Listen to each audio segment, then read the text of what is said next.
नमस्कार, मैं हूं आपके साथ आस्था कौशिक। प्रधानमंत्री नरेंद्र मोदी ने स्वतंत्रता दिवस के मौके पर लाल किले के प्राचीर से देश को संबोधित किया। पीएम मोदी ने 90 मिनट के अपने इस 10वें संबोधन में 10 साल की सरकार का हिसाब दिया। इसके साथ ही पीएम मोदी ने यह भी कहा कि इस समय हम जो फैसला लेंगे वो 1000 साल तक भारत की दिशा और भाग्य को लिखने वाले होंगे। पीएम मोदी ने लाल किले के प्राचीर से 2047 तक देश को विकसित राष्ट्र बनाने का लक्ष्य रखा। पीएम मोदी ने भ्रष्टाचार से लेकर तुष्टीकरण और परिवारवाद को विकास का दुश्मन बताते हुए इसे खत्म करने की अपील की। आइए जानते हैं कि पीएम मोदी ने अपने संबोधन में क्या क्या कहा। अगर दुनिया में, और मैं आपको विश्वास दिलाता हूं, आने वाले 5 साल में मोदी का गारंटी है, देश पहले 3 वैश्विक इकोनॉमी में अपना जगह ले लेगा। ये पक्का जगह ले लेगा। आज जो 13.5 करोड़ गरीबी से बाहर आए हुए लोग हैं, वो एक प्रकार के मध्यम वर्ग की ताकत बन जाते हैं। जब गरीब की खरीद शक्ति बढ़ती है तो मध्यम वर्ग की व्यापार शक्ति बढ़ती है। जब गांव की खरीद शक्ति बढ़ती है तब कस्बे और शहर की आर्थिक व्यवस्था और तेज गति से दौड़ती है। और यही इंटरकनेक्टेड हमारा अर्थचक्र होता है। हम उसको बल लेकर के आगे चलना चाहते हैं। मेरे प्यारे परिवारजनों, शहर के अंदर जो कमजोर लोग रहते हैं, बिना घर को मुसीबत रहती है, मध्यम वर्ग के परिवार अपना खुद का घर का सपना देख रहे हैं, हम उसके लिए भी आने वाले कुछ सालों के लिए एक योजना लेकर के आ रहे हैं, और जिसमें ऐसे मेरे परिवारजन जो शहरों में अपना शहरों में रहते हैं, किराए के मकान में रहते हैं, झुग्गी झोपड़ी में रहते हैं, चाल में रहते हैं, अनऑथोराइज कॉलोनीज में रहते हैं, ऐसे मेरे परिवारजन अगर अपना मकान बनाना चाहते हैं तो बैंक से जो लोन मिलेगा उसके ब्याज के अंदर राहत देकर के लाखों रुपयों की मदद करने का हमने निर्णय किया है। मेरे मध्यम वर्ग के परिवार को जब 2 लाख से 7 लाख इनकम टैक्स की सीमा बढ़ जाती है तो सबसे बड़ा लाभ सैलरी का को होता है, मेरे मध्यम वर्ग को होता है। 3 बुराइयों से लड़ना बहुत समय की मांग है। हमारे देश की सारी समस्याओं की जड़ में भ्रष्टाचार ने दिमक की तरह देश की सारी व्यवस्थाओं को, देश के सामर्थ्य को पूरी तरह नोच लिया। भ्रष्टाचार से मुक्ति, भ्रष्टाचार के खिलाफ जंग हर इकाई में, हर क्षेत्र में।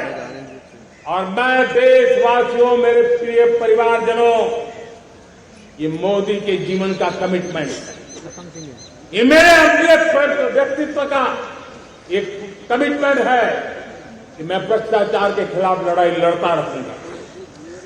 दूसरा, हमारे देश को नोच लिया है परिवारवाद। इस परिवारवाद ने देश को जिस प्रकार से जकड़ के रखा है, उसने देश के लोगों का हक छीना है। और तीसरी बुराई तुष्टीकरण की है।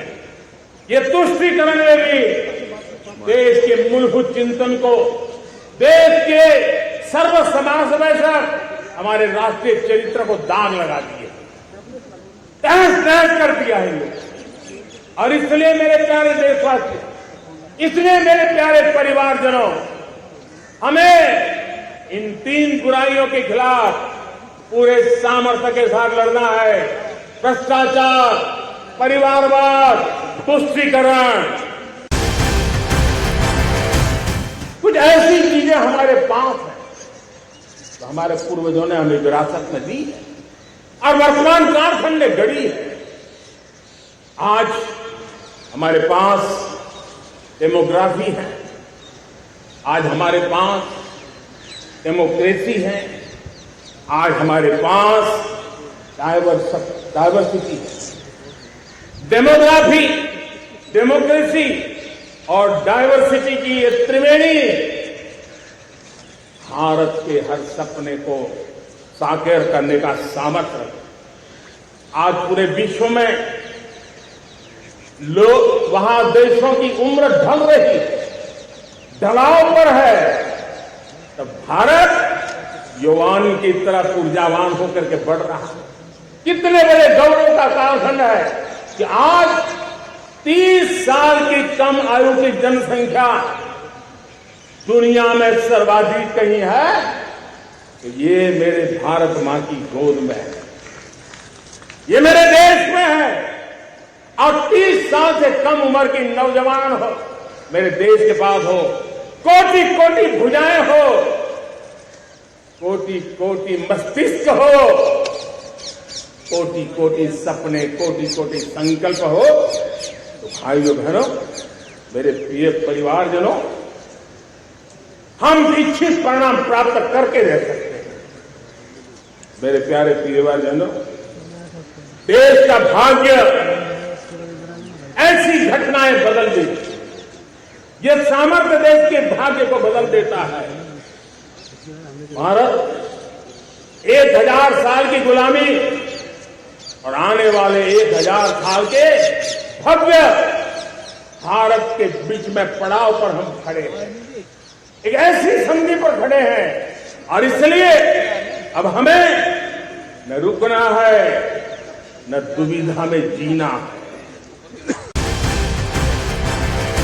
आने वाले दिनों में, आने वाली विश्वकर्मा जयंती पर एक कार्यक्रम हम लागू करेंगे। इस विश्वकर्मा जयंती पर हम करीब 13-15 हजार करोड़ रुपया से, जो परंपरागत कौशल्य से रहने वाले लोग, जो औजार से और अपने हाथ से काम करने वाला वर्ग है, ज्यादातर ओबीसी समुदाय से, हमारे सुथार हो, हमारे सोनार हो, हमारे राजमिस्त्री हो, हमारे कपड़े धोने वाले काम करने वाले लोग हो, हमारे बाल काटने वाले भाई बहन परिवार हो, ऐसे लोगों एक नई ताकत देने के लिए हम आने वाले महीने में विश्वकर्मा जयंती पर विश्वकर्मा योजना लॉन्च करेंगे और करीब 13-15 हजार करोड़ से उसका प्रारंभ करेंगे। अगर दुनिया में, और मैं आपको विश्वास दिलाता हूं, आने वाले 5 साल में मोदी का गारंटी है, देश पहले 3 वैश्विक इकोनॉमी में अपना जगह ले लेगा, ये पक्का जगह ले लेगा।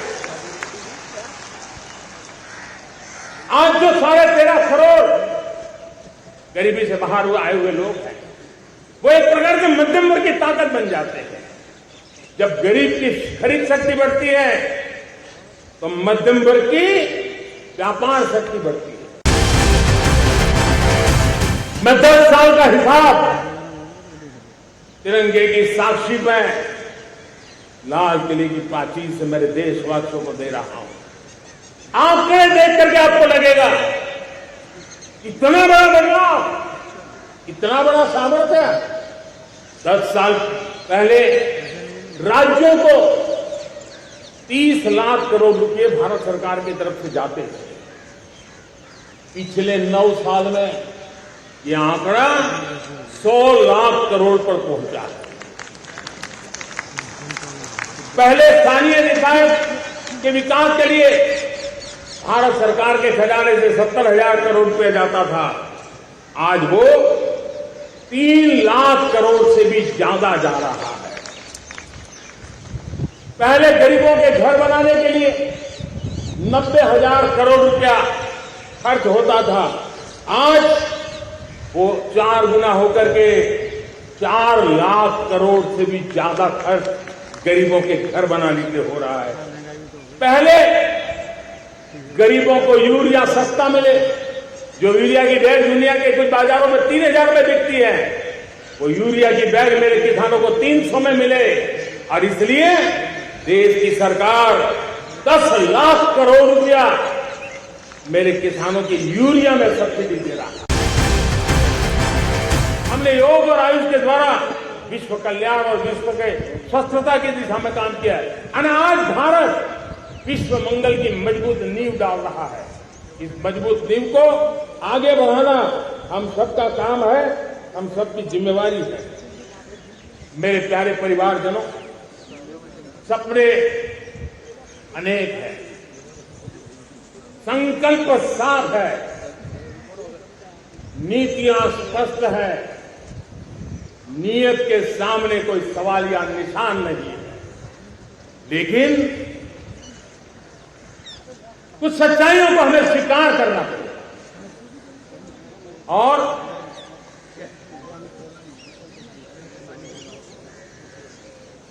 उसके समाधान के लिए मेरे प्रिय परिवारजनों, मैं आज लाल किले से आपकी मदद मांगने आया। मैं लाल किले से आपके आशीर्वाद मांगने आया हूं, क्योंकि पिछले सालों मैंने देश को जो समझा, देश की आवश्यकताओं को जो मैंने परखा है, और अनुभव के आधार पर मैं कह रहा हूं कि आज गंभीरतापूर्वक उन चीजों को हमें लेना होगा। आजादी के अमृतकाल में 2047 में जब देश आजादी के 100 साल मनाएगा, उस समय दुनिया में भारत का तिरंगा झंडा विकसित भारत का तिरंगा झंडा होना चाहिए।